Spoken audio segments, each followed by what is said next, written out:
ஆதித்தமிழர் கட்சி நிறுவன தலைவர் ஜக்கையன் சமூக நீதி பிரச்சார பயணம் குறித்து கட்சி நிர்வாகிகளுடன் ஆலோசனை நடத்தினார். ஆதித்தமிழர் கட்சி சார்பில் கன்னியாகுமரி முதல் சென்னை வரை திராவிடத்தின் எழுச்சி, தமிழ்நாட்டில் வளர்ச்சி குறித்து ஆதித்தமிழர் கட்சி நிறுவன தலைவர் ஜக்கையன் சமூக நீதி பிரச்சார பயணம் மேற்கொள்கிறார். இதுகுறித்த ஆலோசனைக் கூட்டம் தாராபுரத்தில் ஜக்கையன் தலைமையில் நடைபெற்றது.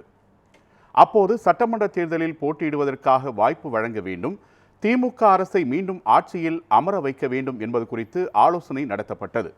மேற்கு மண்டல தலைவர் ஆறுசாமி முன்னிலையில் நடைபெற்ற இந்த கூட்டத்தில் திருப்பூர் தெற்கு மாவட்ட தலைவர் மருதமுத்து, தெற்கு மாவட்ட செயலாளர் நடராஜ், மூலனூர் ஒன்றிய செயலாளர் பெருமாள், மாவட்ட துணைத் தலைவர் சக்திவேல், குண்டடம் ஒன்றிய தலைவர் பழனிசாமி மற்றும் பெரியகுமாரன், அரவிந்திசாமி உள்ளிட்டோர் கலந்து கொண்டனர்.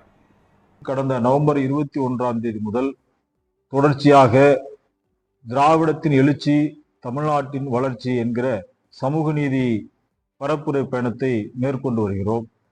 இந்த பயணம் இன்றைக்கு 16வது மாவட்டமாக நம்முடைய திருப்பூர் மாவட்டத்திற்கு நாங்கள் வந்தடைந்திருக்கிறோம்.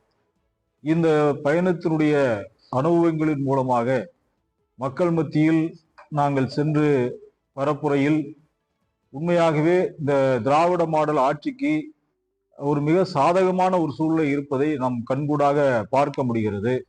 2026 சட்டப்பேரவை தேர்தலில் திமுக தலைமையிலான கூட்டணி தான் மிகப்பெரிய வெற்றியை பெறக்கூடிய வாய்ப்பு இருக்கிறதை மக்களுடைய மனங்களில் இருந்து நாம் அறிய முடிகிறது.